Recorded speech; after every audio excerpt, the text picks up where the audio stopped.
A government-run facility called Prescott Academy educates young females to become assassins. Hardman, the organization's leader, invites them in when they are as young as 10 months old to educate them on all they need to know about life without any outside media influence. The Prescott Academy trains young females to be killing machines. When they are 5 years old, they begin learning how to drive. They train in various fighting techniques every day so that when they're adolescents, they may be utilized covertly for multiple risky missions. The girls have never been permitted to establish relationships with one another even though they are all orphans. They are only recognized by their agency numbers and are not given names. Right now, the Academy's top student is at position 83. She fights better than everyone else and shoots like the murderer she has been taught to be. One day, the girls are tasked with using a pen to poke a plush animal. 83 clutches the item to her chest while the other females follow instructions. She is portrayed negatively by Hardman, who also pulls the toy's head off. 83 has feelings that are building up inside of her and will eventually burst. She develops into a teenager with exceptional fighting abilities as time goes on. Position 84, who has consistently been second best in everything, is her biggest rival. If they didn't work for the same agency, she would kill 83 since she hates her.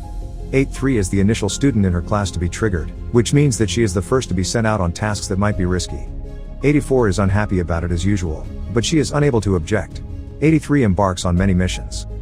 She effortlessly completes all of her chores, impressing Hardman. She is watching a subject on one of her operations when she observes a party happening next door. 83 becomes aware that her existence is abnormal after watching the adolescents dance and enjoy themselves. Since she lost a significant portion of her childhood, she doesn't want her adolescence to be wasted. 83 decides to leave the place of business and its obligations as soon as she has the chance. She must first understand what being a typical girl truly entails. In preparation for this, she begins to watch movies like Mean Girls, The Princess Diary, and Clueless to acquire information on adolescent high school life. She runs into difficulty one day when Hardman discovers her reading a magazine while briefing her on a crucial operation. The next assignment is extremely risky, so he commands her to regain her wits.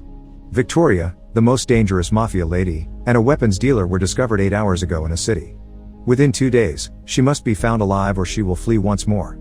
To win Hardman's favor, 84 wishes to take on the mission, but 83 are handed the assignment.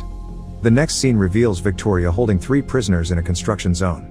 She scolds them and removes their blinders. 83 charges toward Knox in an instant and defeats all of her goons. She fastens a hook to Knox so it may be attached to an incoming aircraft. Finally, they are towed up to the aircraft, marking the end of 80 mission. 3 She nonetheless points her rifle towards Knox since she still possesses it. 83 cuts the harness and falls into the river below. Hardman tries to get in touch with 83 via a gadget strapped to her wrist when he observes her disappearance. She doesn't respond, since she is aware that this is her only chance to leave her previous life behind. She discards her watch and resolves not to turn around again. Hardman is informed that they aren't getting any images or sounds from her until they are back in the aircraft. He labels her as inactive and goes back to questioning Victoria. 83 adopts the name Megan and crafted a completely new persona. She enrolls at Newton High School and uses a website to locate a family to reside with. The family arrives at the airport to fetch her up. The mother, Mrs. Larson, her caustic adolescent daughter Liz, and her son Parker. Megan's presence hasn't made Liz very pleased, and she finds it difficult to get used to having her around the house. She thinks it strange that Megan gets thrilled about seemingly ordinary activities like taking the bus to school. Megan dressed ridiculously on her first day of school, drawing everyone's attention to her. A bully called Gooch labels her new meat after only a few minutes while everyone laughs. Liz provides her with some plainer clothing to wear to cheer her up. She is required to speak in front of everyone at the morning assembly since she is an international student. She meets a nerdy young man named Roger, who oversees the band's AV. Megan characterizes him as a nerd based on the movies she has seen. When she is presented to everyone in the school, they tease her and call her names. They soon begin requesting that she return to Canada, her country of origin. The school's band leader Cash distracts the audience with a tune as the chanting grows louder. He is the most well-liked student at the institution. Megan is also drawn to him right away.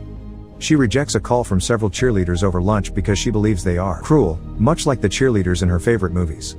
She runs across Roger in biology class once more and befriends him. He appears to be drawn to her, but Megan is only able to think of Cash. She gets chosen to be Cash's lab partner the next day.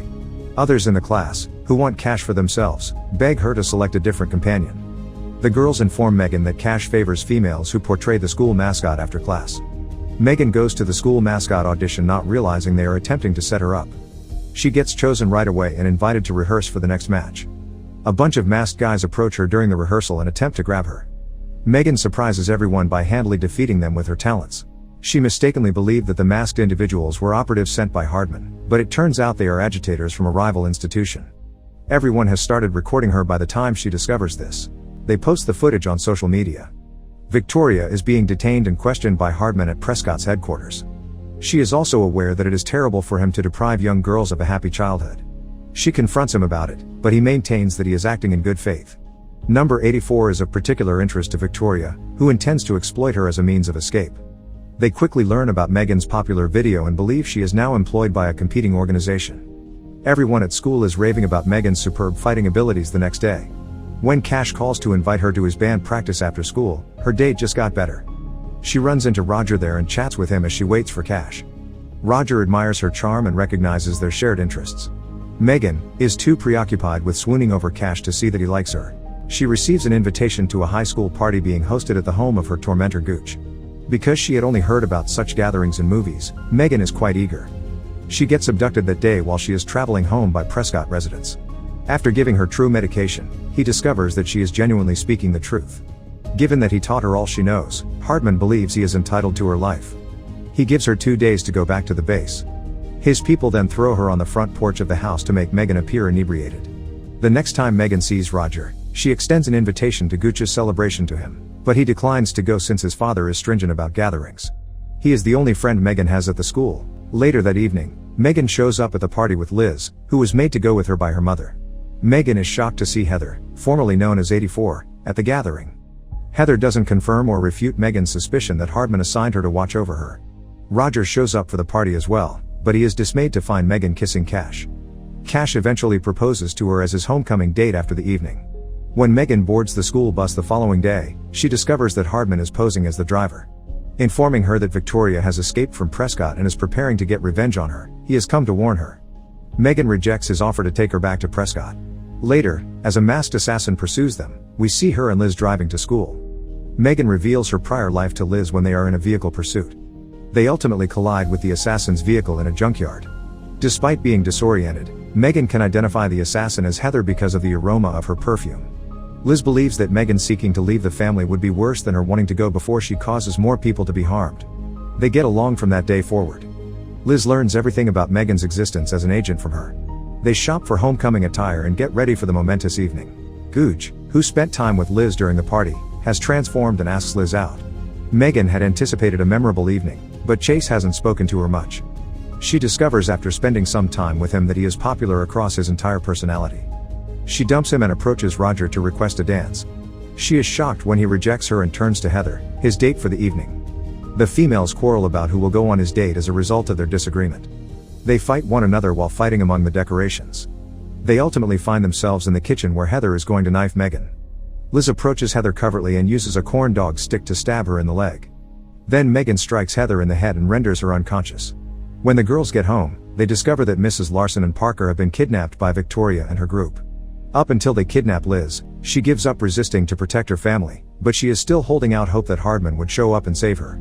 Victoria mocks her for being so immature and confesses that she was the very first Prescott girl, number 1, while laughing. She left Prescott for the same reason Megan did, for depriving her of her childhood. She gives Megan one-on-one combat, which she easily wins. Hardman unexpectedly shows up with further support for Megan and Victoria's capture. They break in and use a tranquilizer pistol to kill Victoria. Hugging Hardman, Megan expresses gratitude for his assistance. In the last scene, she approaches Roger on his way home and takes him along for a ride in a helicopter.